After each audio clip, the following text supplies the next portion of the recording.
प्रथम अपडेट रोची मो बसर नाम परिवर्तन होई आम बस हेब एने गृह एवं नगर उन्नयन मंत्री कृष्णचंद्र महापात्र सूचना देइचंती। मो बस एक अहंकार शब्द हेब मंत्री कहिचंती। मोहन सरकार लोकंक सरकार आमर कहवा ठीक हेब। या सहित से कहिचंती दुर्घटना रोकिबाकू बस आगरे एवं पछरे कैमेरा लागिबो। ड्राइवर अलर्ट रहिबा पई बस रे आर्ट्स मध्य लागिबो। जदि ड्राइवर को आखि लागि जाए ताहेले साइरन बाजिबो बोली सूचना रहउची। परवर्ती अपडेट रोची महिला अकाउंट को आसिला सुभद्रा योजनार प्रथम किस्तिर चतुर्थ पर्याय टंका। राज्यर 18 लाख रु अधिक योग्य हिताधिकारी अकाउंट को गला सुभद्रा टंका।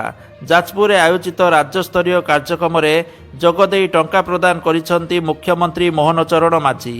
तेबे यहाकू मिसाई वर्तमान सुधा सारा राज्य में सुभद्रा हिताधिकारी संख्या 98 लाख टपिबो बोली आशा करा जाउची।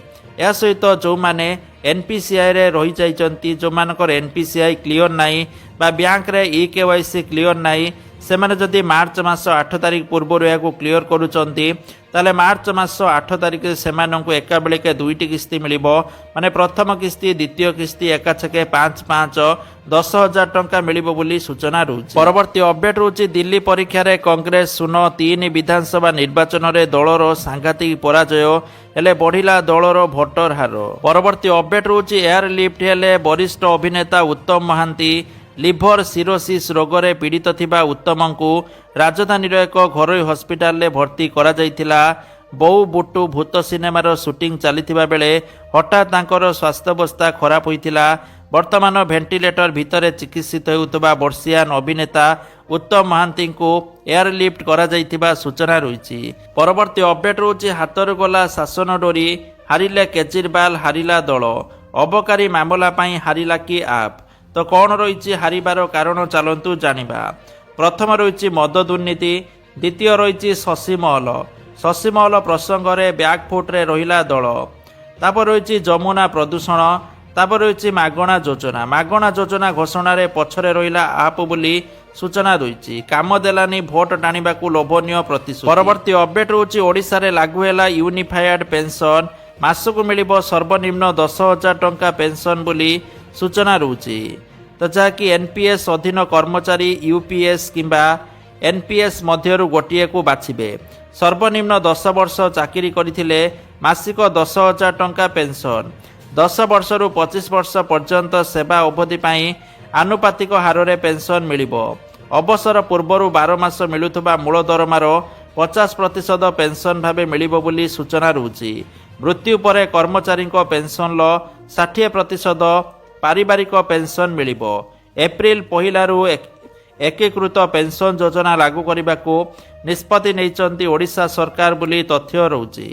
ता सहित अंत्योदय योजना रे योग्य परिवार को पक्का घर जोगाइबे राज्य सरकार।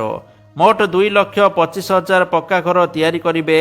एथिमाई 7,550 कोटी व्यय बराद करा जायछि।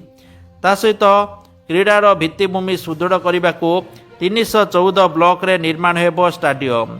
खेलर भित्तिभूमि सजाड़ी नुआ खेलाड़ी सृष्टि पाई 4,124 कोटी व्यय बराद।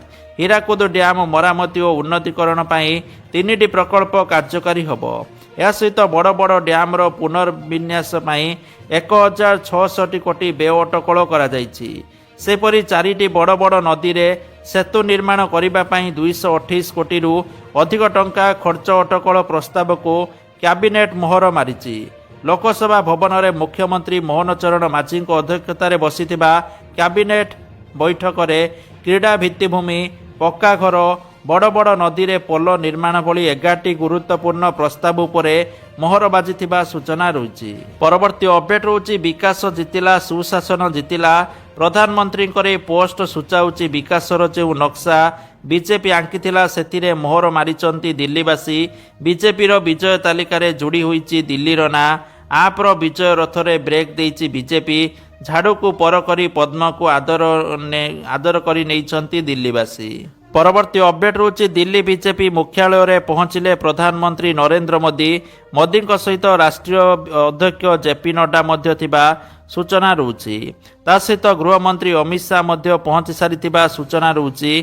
ତ ଦିଲ୍ଲୀ ବିଜେପି ମୁଖ୍ୟାଳୟରେ ମୋଦି ସମ୍ବୋଧନରେ କହିଲେ ଦିଲ୍ଲୀବାସୀ ହୃଦୟ ଖୋଲା ଭଲ ପାଇବା ଦେଇଛନ୍ତି। ପରବର୍ତ୍ତୀ ଅପଡେଟ୍ ରହୁଛି ଦିଲ୍ଲୀ ବିଧାନସଭା ନିର୍ବାଚନ ଭିତରେ ଆପର ପରାଜୟ ଭିତରେ ଦିଲ୍ଲୀ ସଚିବାଳୟକୁ ସିଲ୍ କରାଯାଇଛି। ସୂଚନା ଅନୁସାରେ ସଚିବାଳୟରେ ଥିବା ସମସ୍ତ ଫାଇଲକୁ ସୁରକ୍ଷିତ ରଖିବାକୁ ନିର୍ଦ୍ଦେଶ ଦିଆଯାଇଛି।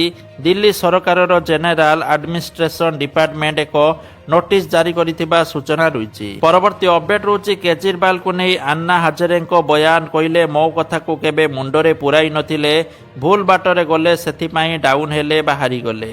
ପରବର୍ତ୍ତୀ ଅପଡେଟ୍ ରହୁଛି ମୁଖ୍ୟମନ୍ତ୍ରୀ ମୋହନ ମାଝୀ ଘୋଷଣା କରିଛନ୍ତି ଅନ୍ତୋଦୟ ଗୃହ ଯୋଜନା। ଏ ଯୋଜନାରେ ସମାଜର ଦୁର୍ବଳ ବର୍ଗର ଲୋକଙ୍କୁ ପକ୍କା ଘର ମିଳିବ। ଏଥିପାଇଁ ମିଳିବ 1,20,000 ଟଙ୍କା ବୋଲି ସୂଚନା ରହୁଛି। ତା ସହିତ ଯେଉଁମାନେ 4 ମାସ ବା 6 ମାସ ମଧ୍ୟରେ ଗୃହ ନିର୍ମାଣ କାର୍ଯ୍ୟ ସମାପ୍ତ କରିବେ ସେମାନଙ୍କୁ ଯଥାକ୍ରମେ 20,000 ଏବଂ 10,000 ଟଙ୍କାର ପ୍ରୋତ୍ସାହନ ରାଶି ଦିଆଯିବାର ବ୍ୟବସ୍ଥା ହୋଇଛି। ପରବର୍ତ୍ତୀ ଅପଡେଟ୍ ରହୁଛି ଦିଲ୍ଲୀ ଭୋଟ ଗଣତି ଭିତରେ କଂଗ୍ରେସ ଓ ଆପକୁ ଟାର୍ଗେଟ କଲେ ଉମାର ଅବଦୁଲ୍ଲା, କହିଲେ ନିଜ ନିଜ ଭିତରେ ଆହୁରି ଲଢ଼। ପରବର୍ତ୍ତୀ ଅପଡେଟ୍ ରହୁଛି ମେ 4ରେ ନିଟ୍ ପରୀକ୍ଷା ନ୍ୟାସନାଲ ଟେଷ୍ଟିଂ ଏଜେନ୍ସି ପକ୍ଷରୁ ବିଜ୍ଞପ୍ତି ଜାରି ହୋଇଥିବା ସୂଚନା ରହୁଛି। ଆପଣମାନେ NEET.nta.nic.in ୱେବସାଇଟ୍କୁ ଯାଇ ଛାତ୍ରଛାତ୍ରୀମାନେ ଅନଲାଇନ୍ରେ ପଞ୍ଜୀକରଣ କରିପାରିବେ। ଫେବୃଆରୀ 7ରୁ ମାର୍ଚ୍ଚ ମାସ 7 ତାରିଖ ପର୍ଯ୍ୟନ୍ତ ପଞ୍ଜୀକରଣ ହେବ। ମେ ମାସ 4 ତାରିଖରେ ଏହି ପରୀକ୍ଷା ଅନୁଷ୍ଠିତ ହେବ। ପରବର୍ତ୍ତୀ ଅପଡେଟ୍ ରହୁଛି ଫେବୃଆରୀ 12 ଏବଂ 13 ମୋଦିଙ୍କର ଆମେରିକା ଗସ୍ତ। ଏନେଇ ଶୁକ୍ରବାର ବୈଦେଶିକ ମନ୍ତ୍ରାଳୟ ପକ୍ଷରୁ ସୂଚନା ଦିଆଯାଇଛି। ଗସ୍ତର ପ୍ରଥମ ଦିନରେ ଆମେରିକା ରାଷ୍ଟ୍ରପତି ଡୋନାଲ୍ଡ ଟ୍ରମ୍ପଙ୍କୁ ଭେଟିବେ ପ୍ରଧାନମନ୍ତ୍ରୀ। ଉଭୟ ରାଷ୍ଟ୍ରନେତାଙ୍କ ମଧ୍ୟରେ ଦ୍ୱିପାକ୍ଷିକ ଆଲୋଚନା କାର୍ଯ୍ୟକ୍ରମ ରହିଛି। ପରବର୍ତ୍ତୀ ଅପଡେଟ୍ ରହୁଛି ଆମେରିକାରୁ ପୁଣି ଫେରିବେ 487 ଅବୈଧ ପ୍ରବାସୀ ଭାରତୀୟ ବୋଲି ସୂଚନା ରହୁଛି। ତ ଆମେରିକା ପୁଣି 487 ଅବୈଧ ପ୍ରବାସୀ ଭାରତୀୟଙ୍କୁ ଭାରତକୁ ପଠାଇବା ପାଇଁ ପ୍ରସ୍ତୁତି ଚଳାଇଛି। ପରବର୍ତ୍ତୀ ଅପଡେଟ୍ ରହୁଛି ହଠାତ୍ ବଢ଼ିଲା ଶୀତ, ରାଜ୍ୟରେ 3ରୁ 4 ଡିଗ୍ରୀ ହ୍ରାସ ପାଇଲା ତାପମାତ୍ରା ବୋଲି ସୂଚନା ରହୁଛି। ତ ପୂର୍ବରୁ ପ୍ରବଳ ଗରମ ବଢ଼ିଥିଲା, ପୁଣି 2 ଦିନ ହେବ ଶୀତ ଟିକେ ଟିକେ ଲାଗୁଥିବା ସୂଚନା ରହୁଛି। ତ ଯାହାକି ଶୀତ କିଛି ଦିନ ପର୍ଯ୍ୟନ୍ତ ଲାଗି ରହିବ, 2ରୁ 3 ଦିନ ପର୍ଯ୍ୟନ୍ତ। ତାପରେ ପୁଣି ତାପମାତ୍ରା ବୃଦ୍ଧି ପାଇବ ବୋଲି ସୂଚନା ରହୁଛି। ପରବର୍ତ୍ତୀ ଅପଡେଟ୍ ରହୁଛି ଫେବୃଆରୀ 10ରେ ମୁଖ୍ୟମନ୍ତ୍ରୀଙ୍କର ଜନ ଅଭିଯୋଗ ଶୁଣାଣି ବନ୍ଦ ରହିବ। ଆଗାମୀ ଫେବୃଆରୀ 10 ତାରିଖରେ ଭୁବନେଶ୍ୱର ୟୁନିଟି 5 ସ୍ଥିତ ମୁଖ୍ୟମନ୍ତ୍ରୀଙ୍କର ଅଭିଯୋଗ ପ୍ରକୋଷ୍ଠଠାରେ ଜନ ଅଭିଯୋଗ ଶୁଣାଣି କାର୍ଯ୍ୟକ୍ରମ ବନ୍ଦ ରହିବ। ଏ ସମ୍ପର୍କରେ ସାଧାରଣ ପ୍ରଶାସନ ଏବଂ ସାଧାରଣ ଅଭିଯୋଗ ବିଭାଗ ପକ୍ଷରୁ ସୂଚନା ଦିଆଯାଇଛି। ପରବର୍ତ୍ତୀ ଅପଡେଟ୍ ରହୁଛି ମୁଖ୍ୟମନ୍ତ୍ରୀ ମୋହନ ଚରଣ ମାଝୀ ଗତକାଲି ଯାଜପୁର ଜିଲ୍ଲା ବ୍ୟାସନଗର ଉପକଣ୍ଠରେ ଥିବା ପ୍ରାଚୀନ ଏବଂ ପୁରାଣ ପ୍ରସିଦ୍ଧ ବ୍ୟାସ ସରୋବରର ନବୀକରଣ ଉଦ୍ଘାଟନ କରିଛନ୍ତି। ଏହି ଅବସରରେ ମୁଖ୍ୟମନ୍ତ୍ରୀ ମୋହନ ମାଝୀ କହିଛନ୍ତି ମହର୍ଷି ବ୍ୟାସଦେବଙ୍କ ଏହି ମହାଭାରତର ଶେଷ ପର୍ବ ରଚନା କରିଥିବା ବିଶ୍ୱାସ କରାଯାଏ। ପରବର୍ତ୍ତୀ ଅପଡେଟ୍ ରହୁଛି ଶ୍ରୀମନ୍ଦିରରେ ଦର୍ଶନ ବ୍ୟବସ୍ଥାରେ ଏପର୍ଯ୍ୟନ୍ତ ଶୃଙ୍ଖଳା ଆସିପାରି ନାହିଁ। ବିଶେଷ କରି ଛୁଟି ଦିନରେ ଭିଡ଼ ଏମିତି ହେଉଛି ଯେ ଅନେକ ଭକ୍ତ ଠିକ୍ ଭାବେ ଦର୍ଶନ କରିପାରୁନାହାନ୍ତି। ତେବେ ଶନିବାର ମହାପ୍ରଭୁଙ୍କର ଦର୍ଶନ ପାଇଁ ଆସିଥିବା ଜଣେ ଯୁବତୀ ଠେଲାପେଲାରେ ଆହତ ହୋଇଛନ୍ତି। ସମ୍ପୃକ୍ତ ଯୁବତୀ ହେଉଛନ୍ତି ଭଦ୍ରକ ଜିଲ୍ଲାର ଏଲିନା ବେହେରା। ପରବର୍ତ୍ତୀ ଅପଡେଟ୍ ରହୁଛି ଏଣିକି ଦିଲ୍ଲୀବାସୀଙ୍କୁ ମାସକୁ ମିଳିବ ଏତିକି ହଜାର ବୋଲି ସୂଚନା ରହୁଛି। ଯାହାକି ଦିଲ୍ଲୀରେ ବିଜେପି ସରକାର ଗଠନ କରିଛି ବା ଦିଲ୍ଲୀରେ ବିଜେପି ଜିତିଛି, ସେଥିପାଇଁ ପୂର୍ବରୁ ଯାହାକି ଦାବି କରିଥିଲା ବର୍ତ୍ତମାନ ତାହା ପୂରଣ କରିବ ବୋଲି ସୂଚନା ରହୁଛି।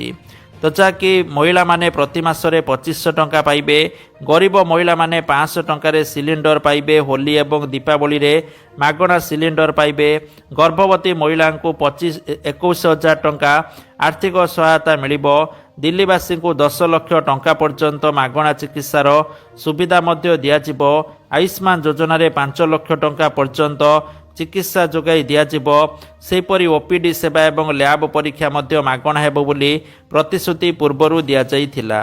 ତା ସହିତ ଦିଲ୍ଲୀରେ ପ୍ରତିଯୋଗିତାମୂଳକ ପରୀକ୍ଷା ପାଇଁ ପ୍ରସ୍ତୁତ ହେଉଥିବା ଯୁବକମାନଙ୍କୁ 15,000 ଟଙ୍କାର ଆର୍ଥିକ ସହାୟତା ଦିଆଯିବ। ଅନୁସୂଚିତ ଜାତି ଓ ଅନୁସୂଚିତ ଜନଜାତି ଛାତ୍ରଛାତ୍ରୀଙ୍କୁ ପ୍ରତି ମାସରେ 1,000 ଟଙ୍କା ସହାୟତା ମିଳିବ। ପରବର୍ତ୍ତୀ ଅପଡେଟ୍ ରହୁଛି ଯଦି ଆପଣମାନେ ଏହି ଜିନିଷ ଖାଉଛନ୍ତି ତାହେଲେ ଆପଣଙ୍କୁ କ୍ୟାନ୍ସର ହେଇପାରେ। ବର୍ତ୍ତମାନ ଏକ ନୂଆ ରିସର୍ଚ୍ଚରୁ ଜଣାପଡ଼ିଛି ଯଦି ଆପଣମାନେ ଚିନି ଖାଉଛନ୍ତି ତାହେଲେ କର୍କଟ ହେବାର ଆଶଙ୍କା ପ୍ରକାଶ ପାଉଛି। ତାହେଲେ ଚିନି, ଜଙ୍କ ଫୁଡ୍, ତା ସହିତ ପ୍ଲାଷ୍ଟିକ୍ ବ୍ୟାଗ୍ରେ ଯଦି କିଛି ଜିନିଷ ରଖୁଛନ୍ତି ତାହେଲେ ଆପଣମାନଙ୍କୁ ନ ରଖିବା ପାଇଁ ପରାମର୍ଶ ଦିଆଯାଉଛି। ତ ଯେଉଁମାନେ ଅତ୍ୟଧିକ ଚିନି ଖାଉଛନ୍ତି, ଜଙ୍କ ଫୁଡ୍ ଖାଉଛନ୍ତି, ଛଣାଛଣି ଖାଉଛନ୍ତି, ସେମାନଙ୍କୁ କର୍କଟ ରୋଗର ଆଶଙ୍କା ବଢ଼ିଥାଏ ବୋଲି ଏକ ରିପୋର୍ଟରୁ ପ୍ରକାଶ ପାଇଛି। ପରବର୍ତ୍ତୀ ଅପଡେଟ୍ ରହୁଛି ଜିଓ ଗ୍ରାହକଙ୍କ ପାଇଁ ଖୁସି ଖବର। ଏହି ଶସ୍ତା ପ୍ଲାନ୍ରେ 28 ଦିନ ପାଇଁ ମିଳିବ ଡାଟା କଲିଂ ଏବଂ SMS ସୁବିଧା ବୋଲି ସୂଚନା ରହୁଛି। ଏହି ପ୍ଲାନ୍ର ଆମାଉଣ୍ଟ ରହୁଛି 189 ଟଙ୍କା, ଯାହାର ଭ୍ୟାଲିଡିଟି ରହିଛି 28 ଦିନ ପାଇଁ। ଏଥିରେ ଆପଣଙ୍କୁ ଟୋଟାଲ 2 GB ଡାଟା ମିଳିବ, 300 SMS ମିଳିବ, ଅନଲିମିଟେଡ୍ କଲିଂ ମିଳିବ ବୋଲି ସୂଚନା ରହୁଛି। ପରବର୍ତ୍ତୀ ଅପଡେଟ୍ ରହୁଛି OPTCL ର ବଡ଼ ଘୋଷଣା। ରବିବାର ବା ଆଜି ହେବନି ବିଦ୍ୟୁତ କାଟ ବୋଲି ସୂଚନା ରହୁଛି। ତ ଯେହେତୁ ଆଜି କଟକ ବାରବାଟୀ ଷ୍ଟାଡିୟମରେ ଭାରତ ଇଂଲଣ୍ଡ ମଧ୍ୟରେ ଦିନିକିଆ କ୍ରିକେଟ ସିରିଜ୍ ହେଉଥିବା ବେଳେ ରବିବାର ବା ଆଜି ବିଦ୍ୟୁତ କାଟ ହୋଇଥିଲେ ଟିଭିରେ ପ୍ରତିଯୋଗିତାର ସିଧା ପ୍ରସାରଣ ଦେଖିବାକୁ ଅନେକ କ୍ରିକେଟ ପ୍ରେମୀ ବଞ୍ଚିତ ହେବେ। ତ ସେଥିପାଇଁ ଆଜି ଆଉ ଲାଇନ୍ କଟିବ ନାହିଁ ବୋଲି ସୂଚନା ରହୁଛି। ପରବର୍ତ୍ତୀ ଅପଡେଟ୍ ରହୁଛି ଦିଲ୍ଲୀ ବିଧାନସଭା ନିର୍ବାଚନ ହାରିଲେ ଆପ୍ ପ୍ରାର୍ଥୀ ମନୀଷ ସିସୋଦିଆ ବୋଲି ସୂଚନା ରହୁଛି। ତା ସହିତ ଅରବିନ୍ଦ କେଜରିୱାଲ ମଧ୍ୟ ହାରିଥିବା ସୂଚନା ରହୁଛି। ପରବର୍ତ୍ତୀ ଅପଡେଟ୍ ରହୁଛି ସୁନା ଦରକୁ ନେଇକି ଓଡ଼ିଶା ରାଜଧାନୀ ଭୁବନେଶ୍ୱରରେ ଆଜି 22 କ୍ୟାରେଟ୍ ସୁନା ମୂଲ୍ୟ 10 ଗ୍ରାମ ପ୍ରତି 79,450 ଟଙ୍କା ଥିବାବେଳେ 24 କ୍ୟାରେଟ୍ ସୁନା ମୂଲ୍ୟ 10 ଗ୍ରାମ ପ୍ରତି 86,670 ଟଙ୍କା ଥିବା ଲକ୍ଷ୍ୟ କରାଯାଇଛି। ପରବର୍ତ୍ତୀ ଅପଡେଟ୍ ରହୁଛି ଭାରତୀୟ ବଜାରକୁ ଆସିଲା ସାମସଙ୍ଗ ଗ୍ୟାଲେକ୍ସି S25 ସିରିଜ୍ ବୋଲି ସୂଚନା ରହୁଛି। ଚାଲନ୍ତୁ ତାର ଦାମ ଜାଣିନେବା। ଭାରତରେ ଗ୍ୟାଲେକ୍ସି S25 ର ବେସ୍ ଭାରିଆଣ୍ଟ 12 GB ରାମ୍ 256 GB ଷ୍ଟୋରେଜର ମୂଲ୍ୟ ରହିଛି 80,999 ଟଙ୍କା। ଏହାର 12 GB ରାମ୍ 512 GB ଭାରିଆଣ୍ଟ ପାଇଁ 92,999 ଟଙ୍କା ଦେବାକୁ ପଡ଼ିବ। ଗ୍ୟାଲେକ୍ସି S25 ପ୍ଲସ୍ ବିଷୟରେ କହିବାକୁ ଗଲେ ଏଥିରେ 12 GB ରାମ୍ 256 GB ଭାରିଆଣ୍ଟର ମୂଲ୍ୟ 99,999 ଟଙ୍କା ରହିଛି। ଆଉ 512 GB ଭାରିଆଣ୍ଟର ମୂଲ୍ୟ 1,11,999 ଟଙ୍କା ଥିବା ସୂଚନା ରହୁଛି। ଗ୍ୟାଲେକ୍ସି S25 ଅଲ୍ଟ୍ରା ହେଉଛି ଏହାର ସବୁଠାରୁ ମହଙ୍ଗା ମଡେଲ। ଏହାର ମୂଲ୍ୟ ରହୁଛି 1,29,999 ଏବଂ 512 GB ପାଇଁ ଆପଣଙ୍କୁ 1,41,999 ଟଙ୍କା ଦେବାକୁ ପଡ଼ିବ ଏବଂ 1 TB ଭାରିଆଣ୍ଟ ପାଇଁ 1,65,999 ଟଙ୍କା ଦେବାକୁ ପଡ଼ିବ। ପରବର୍ତ୍ତୀ ଅପଡେଟ୍ ରହୁଛି ରାସନ କାର୍ଡକୁ ନେଇ ଆସିଲା ବଡ଼ ଖବର। ରାସନ କାର୍ଡରେ EKYC ପାଇଁ ଆପଣଙ୍କ ହାତରେ ଆଉ 6 ଦିନ ରହିଲା, କାରଣ ଲାଷ୍ଟ ଡେଟ୍ ରହୁଛି ଫେବୃଆରୀ 15। ଯେଉଁମାନେ EKYC କରିନାହାନ୍ତି ରାସନ ଡିଲର ପାଖକୁ ଯାଇକି EKYC କରିଦିଅନ୍ତୁ, ନହେଲେ ଫେବୃଆରୀ 15 ପରେ ଆପଣମାନଙ୍କୁ ରାସନ ମିଳିବନି। ଆଉ ଯେଉଁ ସରକାରୀ ଚାକିରିଆ ମାନେ ରାସନ ନେଉଛନ୍ତି ସେମାନେ ଯଥାଶୀଘ୍ର ଯାଇକି ରାସନ କାର୍ଡ ସରେଣ୍ଡର କରନ୍ତୁ, ନହେଲେ ସେମାନଙ୍କ ବିରୁଦ୍ଧରେ ଦୃଢ଼ କାର୍ଯ୍ୟାନୁଷ୍ଠାନ ନିଆଯାଇପାରେ। ପରବର୍ତ୍ତୀ ଅପଡେଟ୍ ରହୁଛି ନିଖୋଜ 2 ନାବାଳିକାଙ୍କ ମୃତଦେହ ଉଦ୍ଧାର ହୋଇଛି କାଳିମେଳା ଥାନା MV 41 ଗାଁ ନିକଟ ଜଙ୍ଗଲରୁ। ଏହି 2 ନାବାଳିକାଙ୍କର ମୃତଦେହ ଉଦ୍ଧାର କରାଯାଇଛି। ଗତକାଲି ସକାଳୁ ଏକ ଗଛରୁ 2ଙ୍କର ମୃତଦେହ ଉଦ୍ଧାର ପରେ ପୋଲିସ ଘଟଣାସ୍ଥଳରେ ପହଞ୍ଚି ଛାନବିନ୍ ଆରମ୍ଭ କରିଛି। ପରିବାର ଲୋକେ ହତ୍ୟା ଅଭିଯୋଗ ଆଣିଥିବା ବେଳେ ପୋଲିସ ତଦନ୍ତ ଆରମ୍ଭ କରିଥିବା ସୂଚନା ରହିଛି। ମୃତକ ଦ୍ୱୟ MV 72 ପ୍ରାଥମିକ ନୋଡାଲ ବିଦ୍ୟାଳୟ ଛାତ୍ରୀ ବୋଲି ସୂଚନା ମିଳିଛି। ଯାହାକି ଆଜିକାର ଟପ୍ ନ୍ୟୁଜ୍ ଆସିଥିଲା। ତା ସହିତ ଯେଉଁମାନେ ନିଜ ମୋବାଇଲ ମାଧ୍ୟମରେ ଟଙ୍କା ରୋଜଗାର କରିବା ପାଇଁ ଚାହୁଁଛନ୍ତି ସବୁଠାରୁ ବହୁତ ବଡ଼ ଆପ୍ଲିକେସନ୍ ରହିଛି ଅପଷ୍ଟକ୍ ଆପ୍ଲିକେସନ୍, ଯେଉଁଠି ପ୍ରତି ରେଫର ଆପଣଙ୍କୁ 100 ଟଙ୍କା ମିଳିବ, ଯାହାକୁ ଆପଣ ବ୍ୟାଙ୍କକୁ ଟ୍ରାନ୍ସଫର କରିପାରିବେ। ଭିଡ଼ିଓ ଡେସ୍କ୍ରିପ୍ସନରେ ଲିଙ୍କ ଅଛି, ଡାଉନଲୋଡ୍ କରିକି ପଇସା କମାନ୍ତୁ। ଥ୍ୟାଙ୍କ ୟୁ, ଜୟ ଜଗନ୍ନାଥ।